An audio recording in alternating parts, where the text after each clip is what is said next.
بسم اللہ الرحمن الرحیم انما نطعمکم لوجہ اللہ لا نرید منکم جزاء ولا شکورا۔ ہر قسم کی حمد و ثنا، کبریائی، بڑائی اللہ سبحانہ وتعالیٰ کے لیے ہیں۔ بے شمار درود و سلام اللہ کے آخری نبی احمد مصطفیٰ محمد مصطفیٰ صلی اللہ علیہ وسلم پر، رحمت و بخشش کے دعائیں ہوں صحابہ کرام، تابعین اعظام اور محدثین کرام کے لیے۔ قابل قدر بزرگوں، نوجوان ساتھیوں، پیارے بچوں اور میری پردہ نشین ماں اور بہنوں، میں نے اللہ کی توفیق سے سورۃ الانسان کی ایک آیت آپ کے سامنے پڑھی ہے، اور اسی کے تناظر میں مخلص لوگوں کی پہچان کیا ہے، ان کی نشانیاں کیا ہیں، اس تعلق سے کچھ باتیں آج کے اس خطبہ جمعہ میں آپ کے سامنے رکھنے کی کوشش کروں گا۔ اللہ سے دعا ہے کہ العالمین ہم سب کو ہر عمل اخلاص کے ساتھ کرنے اور مخلص بن کر رہنے کی اللہ توفیق عطا فرمائے۔ قبل اس کے کہ اس موضوع پر میں چند باتیں کروں، اس سے پہلے خاص طور سے ایک بات قابل توجہ یہ ہے کہ ہم اور آپ اس بات سے بخوبی واقف ہیں کہ اللہ رب العالمین نے خاص طور سے امت محمدیہ کو جمعہ کا دن عطا فرمایا ہے۔ یہ تمام امتوں کے بالمقابل اللہ رب العالمین نے یہ خصوصیت صرف اور صرف امت محمدیہ کو عطا فرمائی۔ نہ صرف یہ کہ اللہ تعالیٰ نے یہ دن دیا، بلکہ خاص طور سے اس اجتماعات کو اور اس بیٹھک کو اللہ تعالیٰ نے اور اللہ کے نبی جناب محمد مصطفیٰ صلی اللہ علیہ وسلم نے بڑی بابرکت بتایا ہے، اجر کے اعتبار سے بھی اور فائدے کے اعتبار سے بھی، کہ کم سے کم ہفتے میں ایک مرتبہ ہمارے ایمان کی تجدید ہو جایا کرتی ہے، اور سارے مسلمان اکٹھا ہو کر کے ایک دوسرے سے مل جاتے ہیں، تو یہ ایک ہمارے آپسی اتحاد کا ایک بہت بڑا مظہر ہے۔ اور اجر کا اگر آپ دیکھیں کہ کتنا بڑا اجر اللہ رب العالمین نے خاص طور سے جمعہ کے دن کے لیے بیان فرمایا ہے، تو آپ اندازہ کیجئے بہت ساری روایتیں ہیں اس تعلق سے۔ اللہ کے رسول جناب محمد مصطفیٰ صلی اللہ علیہ وسلم نے ارشاد فرمایا من غسل واغتسل وبکر وابتکر، کہ اگر کسی نے جمعہ کے دن غسل کیا اور پھر جلدی مسجد میں آنے کی اس نے کوشش کی، اور ثم دنا، اور اس کی یہ کوشش رہی کہ وہ امام سے قریب بیٹھے، 3 کام ہو گیا۔ چوتھا کام اللہ کے نبی صلی اللہ علیہ وسلم نے بیان فرمایا واستمع، بعض روایتوں میں وانصت، اس نے جو ہے خاموشی کے ساتھ غور سے جو ہے خطبہ جمعہ کو سنا۔ 5ویں بات اللہ کے نبی صلی اللہ علیہ وسلم نے فرمائی ولم یلغو، اور اس نے کوئی لغو حرکت نہیں کی، کوئی لغو حرکت نہیں کی، یعنی ہم جمعہ کے لیے آئیں اور ہماری توجہ خطبہ جمعہ پر نہ ہو، ہم اپنے کپڑوں سے اپنے بالوں سے ہم کھیلتے رہیں، یا ہاتھ میں گھڑی ہے اس سے کھیلتے رہیں، یا بار بار ہماری نگاہ گھڑیوں کی طرف جائے، ہماری توجہ بھٹکے، یہ کیا ہے؟ یہ سب لغو حرکات کے اندر آتا ہے۔ یا اسی طرح سے بات چیت کریں، ہماری ماں اور بہنیں اپنا سارا قیمتی وقت نکال کر کے اور خاص طور سے جمعہ کے دن آتی ہیں، اگر جمعہ میں آنے کے باوجود، اس میں شرکت کے باوجود اجر سے محروم ہو جائیں تو اس سے بڑی ناکامی کچھ نہیں ہو سکتی ہے کہ جمعہ میں آئے، خطبہ جمعہ سننے کے بجائے اگر وہ باتوں میں مشغول رہیں، ایک دوسرے سے بات چیت کریں، لغو حرکت کریں، تو یہ کیا ہے؟ یہ ایک بہت بڑے فضیلت سے محرومی کا سبب ہے۔ کتنی بڑی فضیلت ہے؟ اللہ کے نبی جناب محمد مصطفیٰ صلی اللہ علیہ وسلم نے بیان فرمایا فَكَانَ لَهُ بِكُلِّ خُطْوَةٍ يَخْطُوهَا أَجْرُ سَنَةٍ صِيَامُهَا وَقِيَامُهَا، کہ ہر وہ قدم جو وہ چل کر کے آتی ہیں، ہر وہ قدم اپنے گھر سے لے کر کے مسجد تک اور مسجد سے گھر واپس جانے تک جتنے قدم ہوتے ہیں، ہر قدم کے بدلے 1 سال کے روزے اور 1 سال کے قیام کا اللہ رب العالمین اجر دیتا ہے، ہر قدم کے بدلے۔ آپ سوچئے کہ جو جتنی دور سے آتا ہے، آپ گاڑی سے آؤ، پیدل آؤ، کوئی حرج نہیں ہے، وہ دوری، وہ مسافت مطلوب ہے، تو ہر قدم کے بدلے اللہ رب العالمین آپ کر سکتے ہیں۔ یعنی کتنے قدم آپ کے مسجد تک آنے کے، کتنے قدم آپ کے ہوتے ہوں گے؟ آپ سوچئے، ہر قدم کے بدلے اللہ کے نبی صلی اللہ علیہ وسلم نے فرمایا کہ 1 سال کے روزے کا اور 1 سال کے قیام کا یعنی تہجد گزاری کا اللہ رب العالمین اجر دیتا ہے. لیکن کب؟ ولم یلغو. یاد رکھیے اگر لغو حرکت نہیں کرتے ہیں تو. لیکن اگر لغو ہو جاتا ہے, آپ کی توجہ خطبے میں نہیں ہے, آپ باتیں کر رہے ہیں, آپ دوسرے کاموں میں مصروف ہیں, تو ایسے وقت میں آپ کا یہ عمل کیا ہو جائے گا؟ لغو ہو جائے گا, بیکار ہو جائے گا. ہاں ظہر تو ساقط ہو جائے گا آپ کے اوپر سے, لیکن یہ جو اتنی بڑی فضیلت اللہ کے نبی صلی اللہ علیہ وسلم نے بیان فرمائی ہے, اس فضیلت سے محروم ہو جائیں گے. تو آپ سوچئے کہ محنت بھی کریں اور اس کے بعد جو ہے محنتانہ بھی نہ ملے. اس سے بڑی محرومی کوئی نہیں ہو سکتی ہے کہ ایک انسان 30 دن جو ہے محنت کرے اور 30 دن کے بعد جب تنخواہ کی باری آئے تو زیرو ہو جائے. تو بالکل یہی حال ہے. تو خاص طور سے ہم کو ہمارے نیکیوں کی حفاظت کرنی بہت زیادہ ضروری ہے کہ ہم جب آ رہے ہیں نیکی کمانے کے لیے, اللہ نے یہ جو زندگی دی ہے, پتہ نہیں اگلا جمعہ ہم کو ملے نہ ملے, معلوم نہیں ہے. کتنے سارے لوگ جمعہ میں تھے, اب جمعہ میں نہیں ہیں. تو روزانہ موتوں کا سلسلہ یہ جاری ہے. تب ایسے وقت میں اگر ہم اپنے وقت کی قیمت کو نہ سمجھیں, اللہ نے یہ جمعہ دیا ہے اور ایک نیکی کمانے کا موقع دیا ہے کہ اللہ تعالیٰ ہر قدم کے بدلے ہم کو 1 سال کے روزے اور 1 سال کے قیام کا جو اللہ رب العالمین دیتا ہے, اگر بات چیت میں اس کو ہم ضائع کر دیں, ایک دوسرے سے گفتگو میں ہم اس کو ضائع کر دیں, دیگر لغو حرکات میں اس کو ضائع کر دیں, اس سے بڑی ناکامی انسان کی زندگی میں کچھ نہیں ہو سکتی ہے. تو خاص طور سے اس بات پر توجہ دینے کی ضرورت ہے. پہلے آئیں, امام کے قریب بیٹھنے کی کوشش کریں, خاموشی سے خطبہ جمعہ کو سنیں, اور کسی بھی لغو حرکت کر کے اپنے اجر کو ضائع بالکل نہ کریں. اس بات کی ہمیشہ کوشش ہونی چاہیے. اللہ تعالی ہم سب کو اس کی توفیق عطا فرمائے. اسی طرح سے دوسری بنیادی بات یہ ہے کہ آپ دیکھیے کہ اللہ رب العالمین نے ہمیں اس دنیا میں جو کچھ مال دیا ہے, یہ اللہ رب العالمین کی بہت بڑی نعمت ہے. اور خاص طور سے اس سے بڑی نعمت اور اس سے بڑی سعادت انسان کی زندگی میں یہ ہے کہ اللہ رب العالمین حلال ذرائع سے حلال روزی اللہ رب العالمین کمانے کی توفیق دیتے. یہ بہت بڑی نعمت ہے ایک انسان کے لیے. تو اس مال کو جو اللہ رب العالمین نے دیا ہے, ہماری کوشش یہ ہونا چاہیے کہ اس کو اللہ کے راستے میں, اللہ کے رضا کے راستے میں اس کو ہم صرف کریں, اور یہ کوشش ہماری ہو کہ جس کو ہم دیں اس کے اوپر ہمارا اعتماد ہو, یقین ہو کہ واقعی یہ اللہ رب العالمین کے راستے میں صرف ہوگا اور خرچ ہوگا. یہ ہماری ذمہ داری ہے کہ ہم اس کو دیکھیں. ایسا نہ ہو کہ ہمارا مال کسی ایسے کے ہاتھ میں جائے جو ہمارے مال کا غلط استعمال کرتا ہو. اگر جانتے بوجھتے کچھ ایسا ہم کام کر رہے ہیں تو یقیناً یہ ہمارے لیے سب سے بڑی محرومی ہوگی.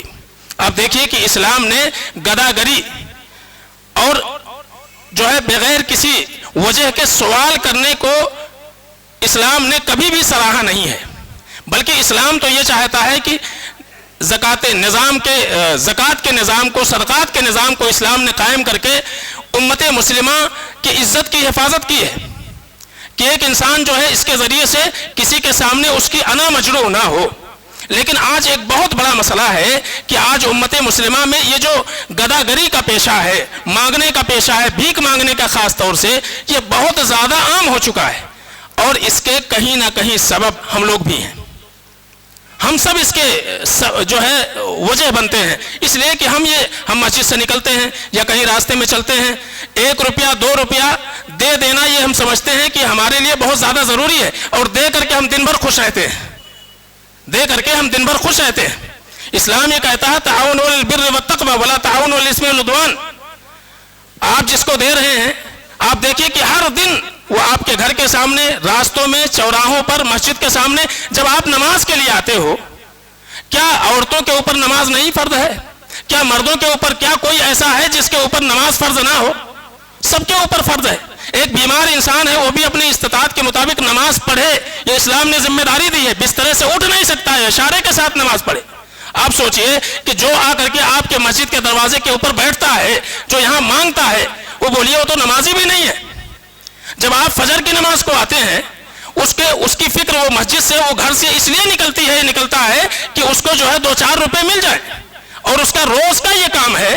اور اس کام میں ہم کہیں نہ کہیں برابر کے شریک ہیں گناہ میں. اس گناہ میں برابر کے ہم شریک ہیں کہ ہم اس چیز کو بڑھاوا دے رہے ہیں. 2 روپے 4 روپے 10 روپے دے کر کے آپ خوش ہو جا رہے ہیں کہ آپ نے صدقہ کر دیا ہوا ہے. کس کو آپ دے رہے ہیں؟ اللہ کے نبی صلی اللہ علیہ وسلم نے فرمایا لا تصاحب الا مؤمنا، جب تم مصاحبت اختیار کرو، ہم نشینی اختیار کرو، کسی کو اپنے ساتھ میں رکھو تو ایمان والے کو ساتھ میں رکھو۔ ولا تاکل طعامک الا تقیا، اور تمہارا کھانا، تمہارا مال کون کھائے؟ جو پرہیزگار ہو۔ یہ پرہیزگاری ہے جن کو آپ دے رہے ہو۔ 1 روپے 2 روپے آپ نے کہاں سے کمایا ہوا ہے؟ آپ نے محنت کی ہے، ایسے نہیں پیسہ آیا ہوا ہے، صبح سے لے کر کے شام تک آپ نے اپنا پسینہ بہایا ہوا ہے، اور اس پسینے کو آپ ضائع کر رہے ہیں کہاں؟ ایک ایسے مقام پر کہ جس کے بارے میں پتہ یہ چلتا ہے کہ بعض لوگ لے جا کر کے آپ کے پیسے کا شراب پیتے ہیں، نشہ کرتے ہیں، ایسے لوگوں کو آپ بڑھاوا دے رہے ہیں۔ تو یہ سوچنے کی چیز ہے کہ ہماری اور آپ کی ذمہ داری ہے، خاص طور سے آپ اپنی رقم جو حلال طریقے سے اللہ تعالیٰ نے آپ کو کمانے کی توفیق دی ہے، اس کو حلال ذرائع میں، حلال راستوں میں آپ صرف کریں۔ یہ ہماری اور آپ کی بنیادی ضرورت ہے۔ لا تاکل طعامک الا تقیا، پرہیزگار انسان آپ ڈھونڈو۔ جو نماز ہی نہیں پڑھتا ہے، بے نمازی ہے، جو اپنے گھر سے اس مقصد سے نکلتا ہے، مسجد کے دروازے پر بیٹھتا ہے اس مقصد سے کہ اس کو 2-4 روپے ملے، آپ نماز پڑھ کر کے نکلتے ہو اور وہ وہاں بیٹھ کر کے مانگ رہا ہے، اس کی نمازیں کہاں گئیں؟ کون سا اسلام ہے یہ؟ اور وہ کیسے مسلمان ہیں جو وہاں بیٹھے ہوئے ہیں؟ آپ سوچئے وہ گھرانہ کیسا ہوگا جس گھر سے وہ عورت نکل کر کے مانگنے آتی ہے؟ آپ ان کو کام دیں گے، وہ کام کرنے کو تیار نہیں ہوں گے، یاد رکھیے۔ آپ سوچیں کہ کہیں ان کو نوکری پہ لگا دیں، کام دے دیں، وہ کام کرنے کو تیار نہیں ہوں گے، اس لیے کہ محنت نہ کر کے ان کو وہ ساری آشائشیں مل رہی ہیں جو محنت کر کے بھی آدمی نہیں کر سکتا ہے۔ تو اس پر بہت زیادہ توجہ دینے کی ضرورت ہے کہ آج ہمارے مسلمانوں میں خاص طور سے، اور یہ بھی ایک سوچنے کی چیز ہے کہ آج نقاب اوڑھ کر کے جو بیٹھی ہیں وہ مسلمان ہیں کہ غیر مسلم ہے، یہ بھی ہم کو پتہ نہیں ہے، یہ بھی ہم نہیں جانتے ہیں۔ تو ہم تو ایمان والا سمجھ کر کے، نیک سمجھ کر کے، اور اس کے بعد جو ہے اس کو دے دیتے۔ کاہے کا ایمان والا؟ آپ سامنے دیکھ رہے ہو کہ وہ بے نمازی ہے، اس کو نماز کی فکر نہیں، کاہے کا ایمان والا؟ یہ تو نماز ایمان کی نشانی ہے، ایمان کی پہچان ہے۔ تو خاص طور سے یہ گزارش ہے، یہ التماس ہے آپ لوگوں سے کہ اپنے پیسے کو جو اللہ تعالیٰ نے آپ کو دیا ہے آپ اس کو ضائع مت کرو اللہ کے لیے۔ کہیں ایسا نہ ہو کہ آپ ان کے گناہوں میں شریک ہو جائیں برابر کے۔ اللہ کے نبی جناب محمد مصطفیٰ صلی اللہ علیہ وسلم کے پاس صحابی رسول قبیصہ بن مخارق الہلالی رضی اللہ تعالیٰ عنہ آئے۔ قبیصہ بن مخارق الہلالی کہتے ہیں کہ میں نے ایک شخص کی ضمانت لے لی تھی اور کچھ رقم کی ادائیگی میرے ذمہ تھی، میرے پاس نہیں تھا۔ میں اللہ کے نبی صلی اللہ علیہ وسلم کے پاس آیا، اللہ کے رسول صلی اللہ علیہ وسلم میں نے فلاں کی ذمہ داری لی ہے، وہ رقم ادا کرنی ہے، تو اگر کچھ صدقات کے مال آ جائیں تو آپ مجھے نواز دیں۔ اللہ کے نبی صلی اللہ علیہ وسلم نے فرمایا کہ ابھی تو میرے پاس نہیں ہے، آپ ذرا انتظار کرو، کہیں سے مال آئے گا تو ہم تمہیں دے دیں گے۔ انہوں نے کہا کہ ٹھیک ہے، وہ جانے لگے تو اللہ کے نبی صلی اللہ علیہ وسلم نے کہا کہ رکو، ادھر آؤ۔ وہ آئے، کہا کہ کیا بات ہے اللہ کے رسول؟ تو اللہ کے رسول صلی اللہ علیہ وسلم نے فرمایا کہ یاد رکھو، سوائے 3 لوگوں کے کسی اور کے لیے دوسروں کے سامنے ہاتھ پھیلانے کی اجازت نہیں ہے، سوائے 3 لوگوں کے۔ اللہ کے نبی صلی اللہ علیہ وسلم نے فرمایا پہلا وہ شخص جس نے کسی کی ذمہ داری قبول کر لی، ضمانت کی یا اس کے قرض کی ادائیگی کی، اور وہ اس کے پاس ابھی مال موجود نہیں ہے، تو اس کے لیے اجازت ہے کہ وہ اتنے مال کی مدد لے سکتا جتنا کہ اس کی ذمہ داری ہے۔ جب وہ اپنی ذمہ اس کے مطلوبہ مال حاصل ہو جائے وہ اس سے رک جائے۔ ایک وہ شخص ہے جیسا کہ تم ہو۔ اس کے بعد اللہ کے نبی صلی اللہ علیہ وسلم نے فرمایا دوسرا وہ شخص مانگ سکتا ہے کہ جس کا کاروبار، جس کا مال اچانک تباہ ہو گیا، سونامی آ گیا، زلزلہ آ گیا، یا کچھ ایسی پریشانی آ گئی، وہ مکمل طور سے تباہ ہو گیا، وہ کنگال ہو گیا انسان۔ ایسے وقت میں اس کے لیے اجازت ہے کہ دوبارہ کھڑے ہونے کے لیے اور دوبارہ جو ہے کاروبار شروع کرنے کے لیے، دوبارہ کہیں کام سے لگنے کے لیے اس کی جو بنیادی ضرورت ہے اس کے تئیں وہ لوگوں سے سوال کر سکتا ہے۔ تیسرا، اللہ کے نبی صلی اللہ علیہ وسلم نے فرمایا تیسرا وہ شخص جو فاقہ کا شکار ہو، فاقے کا شکار ہو، اس کے گھر میں کچھ نہیں ہے کھانے پینے کا، اور وہ لوگوں سے کہہ رہا ہے۔ اللہ کے نبی صلی اللہ علیہ وسلم نے فرمایا کہ جب 3 عقل مند لوگ یعنی 3 دیندار لوگ اس بات کی شہادت دے دیں کہ واقعی اس کے پاس کچھ نہیں ہے تو اس کے لیے جائز ہے۔ آپ میں سے کوئی پہچانتا ہے یہاں پہ کون کون بیٹھتے ہیں؟ آپ سوچئے، اللہ کے رسول صلی اللہ علیہ وسلم فرماتے ہیں 3 عقل مند لوگ، دیندار لوگ شہادت دے دیں کہ واقعی یہ مستحق ہے، واقعی یہ مستحق ہے، اس کو دینا چاہیے، تو تو پھر اس کے لیے جائز ہوتا ہے. کتنا؟ جب تک کہ اس کے گزران کا ذریعہ نہ بن جائے. وہ ہو جائے پھر اس کو بھی سوال کرنے کی اجازت نہیں ہے. یہاں تو سالہ سال آپ دیکھ رہے ہیں اور ہم دے دے کے خوش ہو رہے ہیں. اس سے کیا ہو رہا ہے؟ مزید گداگروں اور پیشہ وروں کی تعداد بڑھ رہی ہے, کچھ کم نہیں ہو رہا ہے. اس سے بہت زیادہ آپ کو نوازنے کا شوق ہے, آپ پتہ کیجئے, اس کے گھر پہ جائیے, اس کو جاب سے لگائیے, اس کو کام دیجئے اور اس کو بھیک مانگنے سے بچائیے. اگر کچھ کر سکتے ہیں تو آپ ایسا کریں, 2 لوگ 4 لوگ 6 لوگ 10 لوگ مل کر کے کریں, اس کو بھیک مانگنے سے بچائیں. اگر یہ کر سکتے ہیں تو آپ کیجئے, ورنہ 1-2 روپے دے کر کے اور مزید مسلمانوں میں بھکاریوں کو پیدا کرنے کی آپ جرات نہ کریں. تو یہ ایک بہت بڑی ذمہ داری ہے, سوچنے کی چیز ہے کہ ہم کو اس پر غور کرنا چاہیے. تو خاص طور سے اللہ نے جو مال دیا ہوا اللہ کے لیے آپ صرف کیجئے, اللہ کے راستے میں صرف کیجئے. اور یاد رکھیے کہ ایک مخلص انسان کی ذمہ داری یہ ہے کہ وہ جب بھی اللہ کے راستے میں خرچ کرے تو وہ اس کا مقصود صرف اور صرف اللہ رب العالمین کی رضا ہو. اللہ کی رضا, کتنا بڑا کام کیوں نہ انسان کر لے, اگر اس میں دوسرے کی شراکت اگر ہو گئی تو ہمارے وہ سارے کے سارے اعمال ضائع اور برباد ہو جائیں گے. اللہ کے نبی جناب محمد مصطفیٰ صلی اللہ علیہ وسلم کے پاس ایک صحابی آئے اور آپ سے سوال کیا. حضرت امامہ الباہلی رضی اللہ تعالیٰ عنہ راوی ہیں. وہ کہتے ہیں کہ اللہ کے نبی صلی اللہ علیہ وسلم سے سوال ہوا, یا رسول اللہ ارأیت لو ان رجلا غزا یلتمس الذکر والاجر.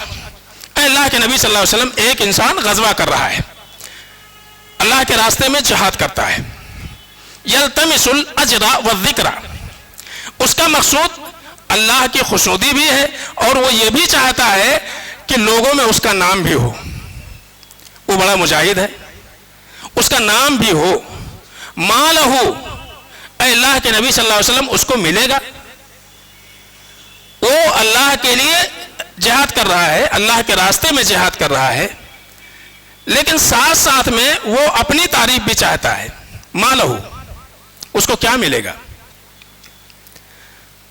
اللہ کے نبی صلی اللہ علیہ وسلم نے کہا لا شیء لہ, اس کو کچھ بھی نہیں ملے گا. یعنی اللہ کے پاس اس کو کچھ بھی نہیں ملے گا. لوگوں میں ممکن ہے مقبولیت ہو جائے اس کی, لیکن اللہ کے پاس اس کو کچھ بھی نہیں ملے گا. وہ انسان خاموش رہا, تھوڑی دیر انتظار کیا, پھر دوسری طرف سے آیا, پھر وہی سوال کیا. راوی کہتے ہیں پھر وہی سوال کیا. اللہ کے نبی نے پھر جواب دیا لا شیء لہ. کہا آپ کو شاید سمجھ میں نہیں آیا, میں نے کہا کہ کچھ نہیں ملے گا. اچھا, کیوں بار بار یہ سوال کر رہا ہے؟ اس کی وجہ یہ ہے کہ جہاد فی سبیل اللہ کوئی معمولی عمل نہیں ہے, کوئی معمولی عمل نہیں ہے. اللہ کے نبی جناب محمد مصطفیٰ صلی اللہ علیہ وسلم سے ایک مرتبہ سوال ہوا تھا, ما بال المؤمنین یفتنون فی قبورہم الا الشہید. اے اللہ کے نبی صلی اللہ علیہ وسلم, ہم کو یہ بات سمجھ میں نہیں آئی, آپ کہتے ہیں کہ سارے ایمان والوں سے قبر میں سوال ہوگا, پھر آپ کہتے ہیں شہید سے سوال نہیں ہوگا. کتنا بڑا درجہ ہے. شہید سے قبر میں سوال نہیں ہوگا, اس سے نہیں پوچھا جائے گا تمہارا دین کیا ہے, تمہارا رب کون ہے, نہیں سوال ہوگا. تو یہ جو اجر اس کے ذہن میں چل رہا تھا کہ اتنا بڑا اجر ہے کہ قبر میں اس سے سوال بھی نہیں ہوگا, اور اللہ کے نبی کہہ رہے ہیں کہ خالی اتنا کہ وہ اپنی شہرت چاہتا ہے, اس کے نام اس کا بھی نام ہو جائے, تو نبی کہہ رہے ہیں کچھ نہیں ملے گا اس کو. اللہ کے نبی صلی اللہ علیہ وسلم نے ایک موقع پر کہا تھا, جب آپ سے پوچھا گیا الا الشہید, کہ سوائے شہداء کے, آپ کہتے ہیں کہ شہداء سے سوال نہیں ہوگا, کیوں؟ تو اللہ کے نبی صلی اللہ علیہ وسلم نے فرمایا کفا ببارقۃ السیوف علی راسہ فتنۃ. کہا اس کے سر پہ چمکتی ہوئی تلوار ہی آزمائش کے لیے کافی ہے.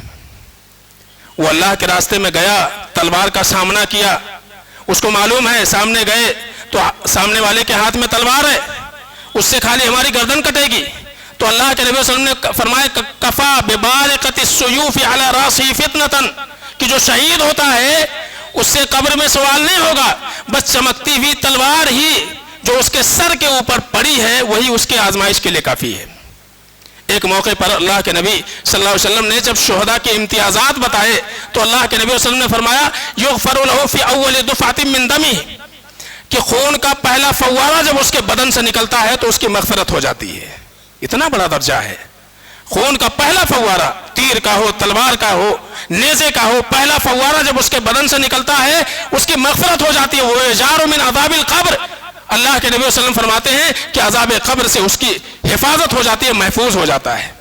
تو وہی پوچھ رہے ہیں کہ اللہ کے نبی صلی اللہ علیہ وسلم اپنی شہرت چاہتا ہے اور اللہ کے راستے میں شہید بھی ہونا چاہتا ہے. جب 3 مرتبہ یہ سوال ہوا اور اللہ کے نبی صلی اللہ علیہ وسلم تینوں مرتبہ یہ جواب دے چکے کہ لا شیء لہ, اس کو کچھ نہیں ملے گا, اور آپ نے سوچا آپ چوتھی مرتبہ پوچھے گا, تو اس سے پہلے اللہ کے نبی صلی اللہ علیہ وسلم نے کہا کہ رک جاؤ. ان اللہ تعالی لا يقبل من العمل الا ما كان له خالصا وابتغي به وجه اللہ. یاد رکھو, اللہ رب العالمین صرف اور صرف وہی عمل قبول کرتا ہے جس میں اخلاص ہو, یا مخلص لوگوں کے اعمال ہی کو اللہ قبول کرتا ہے. وابتغي به وجه اللہ, اور اس سے مخصوص صرف اور صرف اللہ رب العالمین کی رضا ہو. جب صرف اللہ کی چاہت مقصود ہو اور اخلاص کے ساتھ وہ عمل انجام دیا جائے, وہی عمل قبول کرتا ہے. اگر اس میں کوئی اور مقصد انسان کا شامل ہو جائے, اللہ اس عمل کو قبول نہیں کرتے. تو یہ واضح ہو گیا کہ کام کتنا عظیم کیوں نہ ہو, کتنا بڑا کیوں نہ ہو, اگر اخلاص اس میں سے نکل جائے, دکھاوا اور ریاکاری اور شہرت اس میں شامل ہو جائے, تو اللہ تعالیٰ ایسے اعمال کو قبول نہیں کرتے. تو ایک مخلص انسان کی نشانی یہ ہے کہ جب وہ کوئی عمل کرتا ہے تو اس عمل سے صرف اور صرف اللہ رب العالمین کو راضی کرنا چاہتا ہے. اللہ تعالیٰ نے مومن کی صفت بیان فرمائی, ایمان والوں کی صفت, انما نطعمکم لوجہ اللہ, انما نطعمکم لوجہ اللہ لا نرید منکم جزاء ولا شکورا. کہ ایک ایمان والا جب بھی اللہ کے راستے میں کچھ دیتا ہے, خرچ کرتا ہے, کسی کو کھانا کھلاتا ہے, کسی کو کچھ نوازتا ہے, تو اس کے جذبات کیا ہوتے ہیں, اس جذبات کا اللہ نے ذکر کیا ہے. جذبہ کیا ہوتا ہے؟ لا نرید منکم جزاء, میں جو کچھ کر رہا ہوں تمہارے ساتھ اس کا ہم تم سے بدلہ نہیں چاہتے, اس کا ہم تم سے بدلہ نہیں چاہتے. یہ جذبہ ہونا چاہیے, دیتے وقت بدلہ نہیں چاہیے. آج ہم جب کسی کے ساتھ احسان کرتے ہیں, کسی کے ساتھ سلوک کرتے ہیں, ہمارے ذہن میں یہ ہوتا ہے کہ اگر کبھی ہم ان حالات میں آئے تو وہ بھی ہمارے ساتھ کھڑا رہے گا.